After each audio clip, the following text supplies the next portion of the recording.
Are you a transcendentalist? Now, because Unitarian Universalism embraces such a wide variety of beliefs, UUs sometimes get more specific about what they believe. They'll say, I am an atheist, I am a humanist, I am a Christian, I am a Buddhist, I'm agnostic, I'm pagan. But you seldom hear Unitarian Universalists say, I am a transcendentalist. And oftentimes on forms that get sent out from the UUA, the National Association, and they ask what people believe, they don't put transcendentalists on the form, which is sad to me, because transcendentalism is our tradition's original contribution to the world of ideas. It has its roots in Ralph Waldo Emerson, Henry David Thoreau, Margaret Fuller, and Theodore Parker. We so often borrow from so many traditions. I think it's important for us to remember our own homegrown tradition.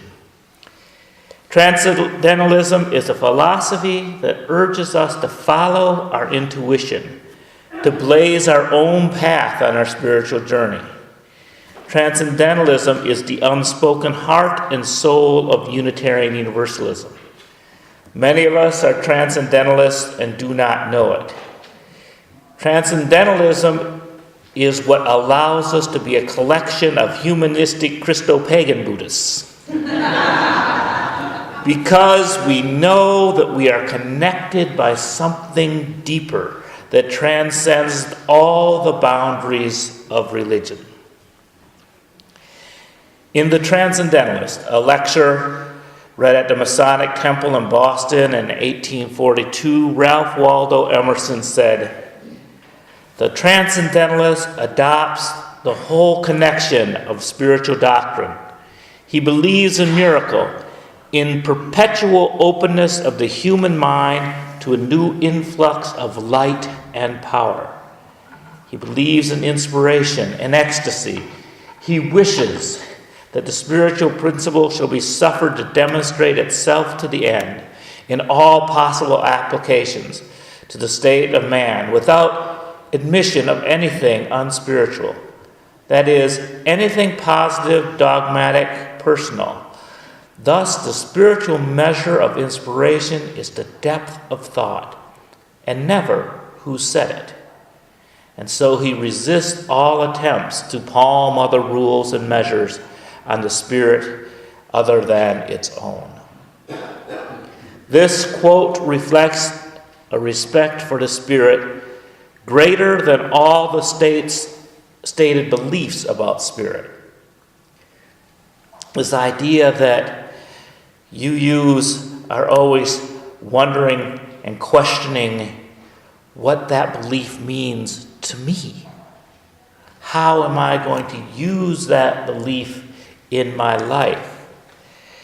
That personal interaction and that trusting of one's personal path. Emerson believed that the soul of each person is identical to the oversoul or the soul of the universe, and that by getting in touch with oneself, one could be in touch with everything. Everything real is self-existent. Everything divine shares its self-existence of deity. All that you call the world is the shadow of the substance of which you are, the perpetual creations of the power of thought, of those that are dependent and those are independent of your will. Let the soul be erect, and all things will go well. You think me the child of my circumstances? I make my circumstances. Let any thought or motive of mine be different from that they are. The difference will transform my condition and economy. This thought, which is called I, is the mold into which the world is poured like melted wax. The mold is invisible, but the world betrays the shape of the mold. So he does not deny an empirical reality that's out there,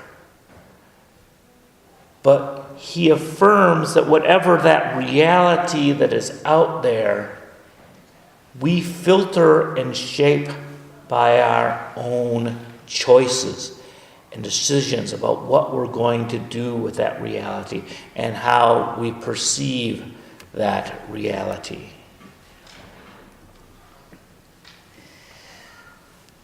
University of California professor Paul Rubin, in his Perspectives in American Literature, says that transcendentalism has 4 basic premises.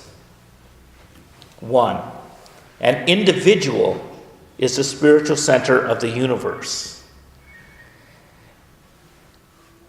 and ultimately the cosmos itself. It's not a rejection of the existence of God, but a preference to explain an individual and the world in terms of an individual. And 2, the structure of the universe literally duplicates the structure of individual self. All knowledge, therefore, begins with self-knowledge, similar to Aristotle's dictum, know thyself. And transcendentalists accept the Neoplatonic conception of nature as living mystery, full of signs. Nature is symbolic. Because it's not that a tree exists.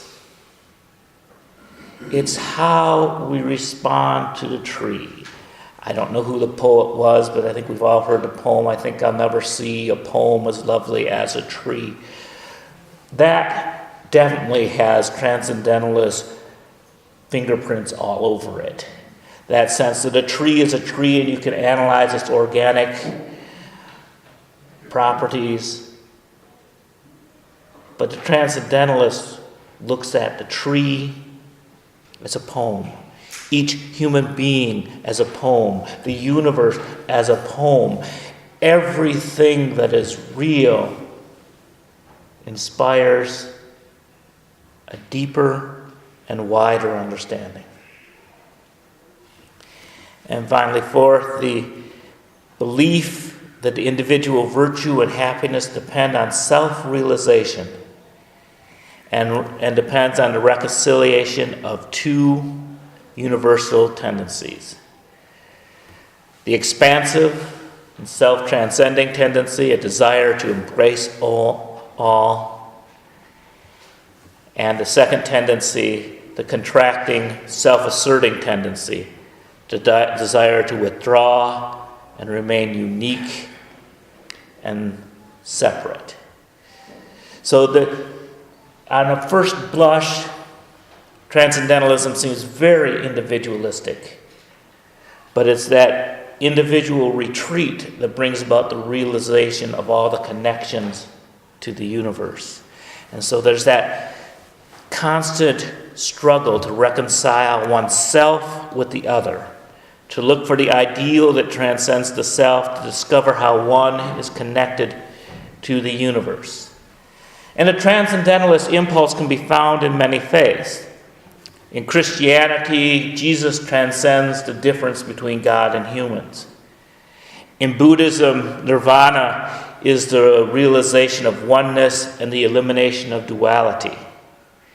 In science, the orbits of our molecules are one with the orbits of the universe. Pagans become one with nature. By nature, transcendentalism is very individualistic because it trusts the individual intuition. Yet there are some principles that are consistent across the different philosophers. Again, from Professor Paul Rubin. It's essentially a form of idealism. It rises above the lower impulses, and the human soul is part of the oversoul. And therefore, every individual is to be respected because everyone has a portion of that oversoul. Jesus had a part of God in himself. He was divine, but only as everyone is divine, except that he might have been a little bit better at it than the rest of us. And that miracles, as reported in the Bible, are not necessarily proofs of Jesus. In fact, Emerson's quoted as saying, "Miracle is a monster," because it kind of takes us away from the everyday miracle. Walt Whitman wrote, "A mouse is a miracle, enough to stagger quintillions of infidels." That we don't wait for holiness to startle us and have an epiphany and have the light come down from heaven. We, by our approach to the world, look for heaven in every object, in everything. The miracle is always there. And more important than the concern for an afterlife should be a concern for this life. Emphasis is placed on the here and now. As Thoreau put, "Give me one world at a time." Evil is a negative, merely the absence of good. Light is more powerful than darkness because one ray of light penetrates the dark. The emphasis is on self-reliance, on human thinking. You have the necessity of great writers and thinkers, but you don't stop there. You don't stop at quoting people. You use whatever inspires you to do your own thinking, to make your own reality. And your reality will change from day to day as new information comes in. And so one shouldn't harden one's thoughts into a belief. And so you have faith and intuition. No church or creed can communicate truth. There is a reality out there that continually unfolds, and as we look at it, we learn more, and learning never ceases. And so you don't defend old creeds, you don't make up new creeds and try to convert people and reform them. Reform comes from within. But reform for transcendentalists could not be avoided. Because once they realized the oneness of themselves with the universe and other people, they acted upon that belief. Thoreau withdrew, and he went to Walden Pond, where he studied Hindu scripture and tried to live the life of a Hindu yogi. He said, "One may discover the root of a Hindu religion in his own private history, when in the silent intervals of the day or night he does sometimes inflict on himself like austerities with a stern satisfaction. Free in this world as the birds in the air, disengaged from every kind of chains, those who practice the yoga gather in Brahma or God the certain fruits of their works. The yogi, absorbed in contemplation, contributes in his degree to creation. He breathes a divine perfume. He hears wonderful things, Divine forms transverse him without tearing him, and united to the nature which is proper in him, he goes, he acts as animating original matter to some extent and rare intervals. Even I am a yogi. And it's this idea that once one is aware of the connection, one can't help but act. One's not pushing an agenda, one is acting in harmony with one's truth. And it was during this time of retreat that Thoreau was thrown in jail for not paying taxes that supported slavery. Gandhi was inspired by Thoreau's treatise on civil disobedience, and Martin Luther King was in turn inspired by Gandhi. And it's so no wonder that Unitarian Universalist minister James Reed was inspired by Dr. King and became a martyr for the cause of civil rights. The times and places change, but these lives were connected by a truth that transcends space and time. Social action is not done for the sake of joining a movement. Social action naturally springs forth when one reforms oneself and aligns oneself with truth. We see a similar impulse of social action rising from personal faith in Margaret Fuller, a transcendentalist who pioneered feminism by living a liberated life. In her 1845 book, Women in the 19th Century, she inspired reformers like Susan B. Anthony and Elizabeth Cady Stanton.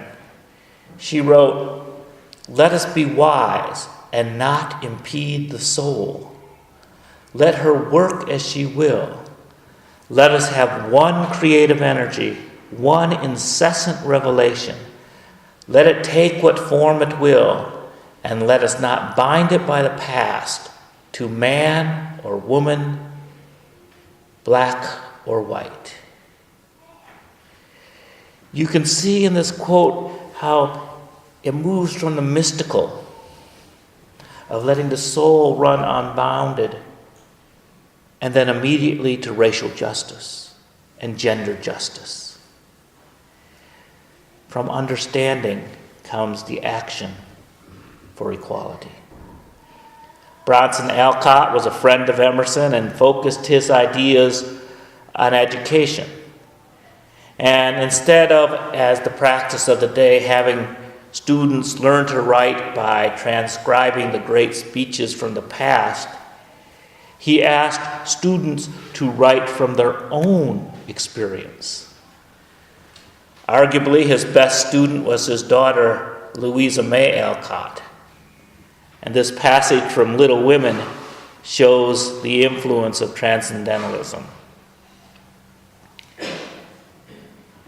While they're grieving the death of her sister, they go out into the country.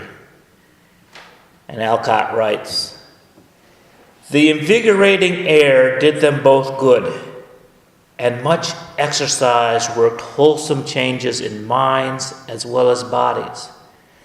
They seemed to get clearer views of life and duty up there among the everlasting hills.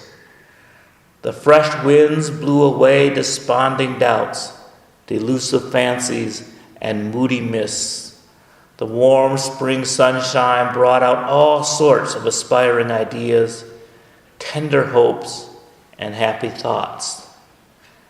The lake seemed to wash away the troubles of the past, and the grand old mountains to look benignly down upon them, saying, 'Little children, love one another.'" In this passage, nature restores one and then calls one to action.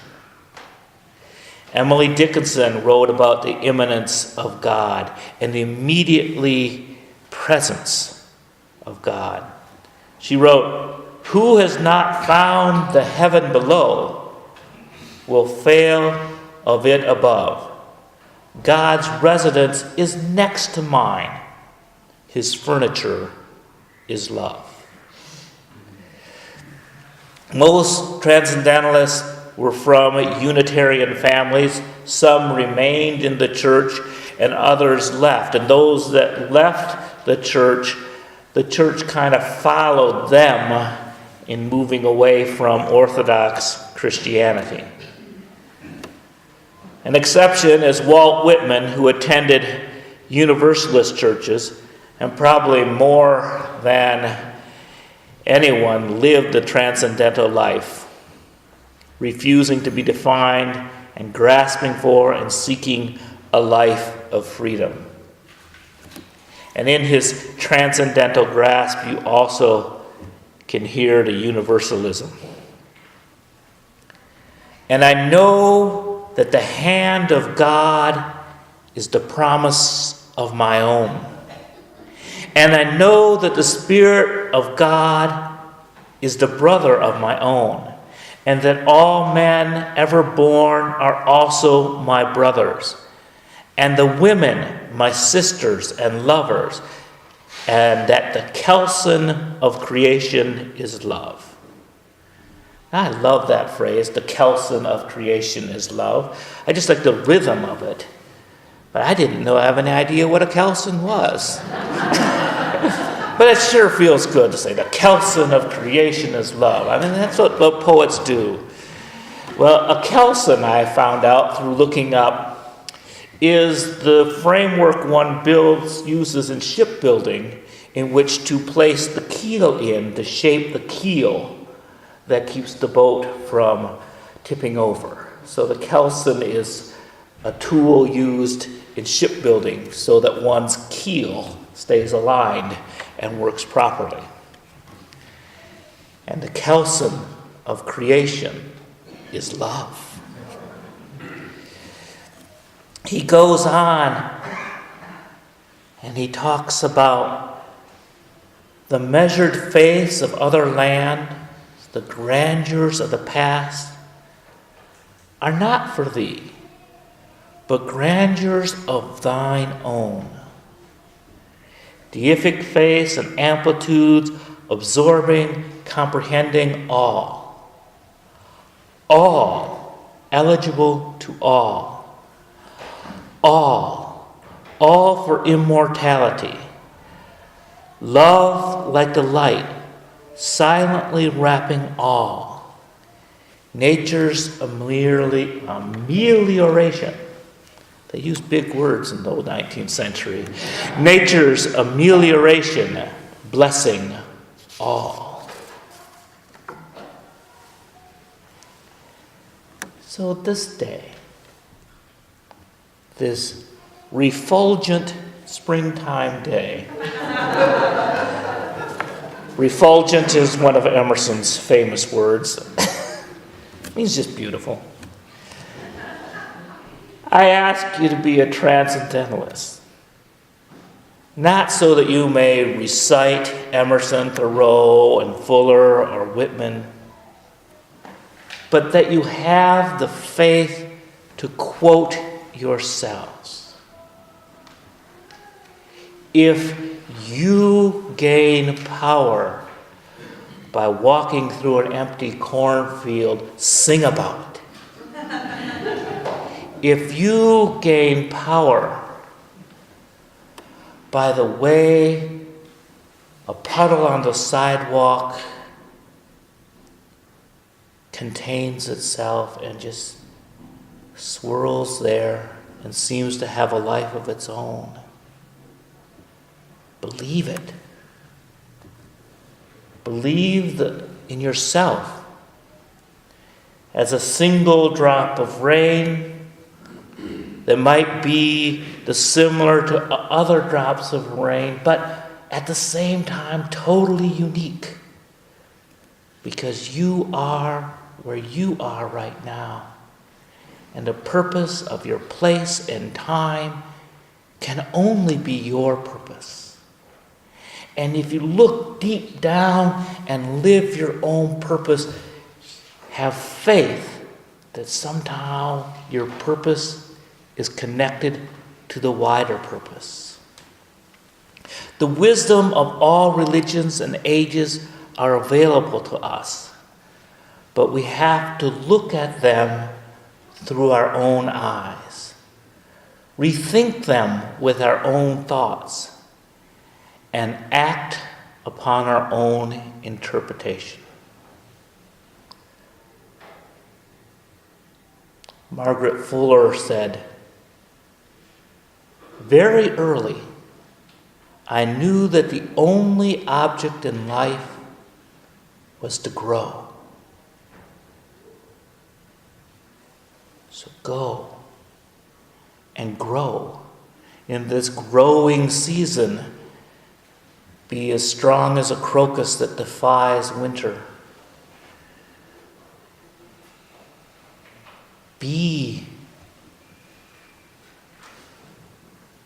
who you are and always know that you can be better. There is always somewhere to go. There is always some way to grow.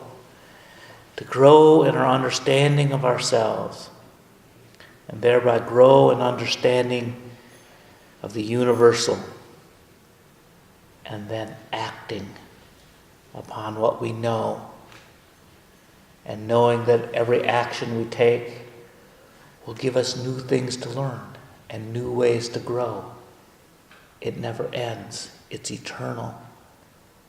But it's your life. And live it and know that you are connected to the whole. May we bless and be blessed.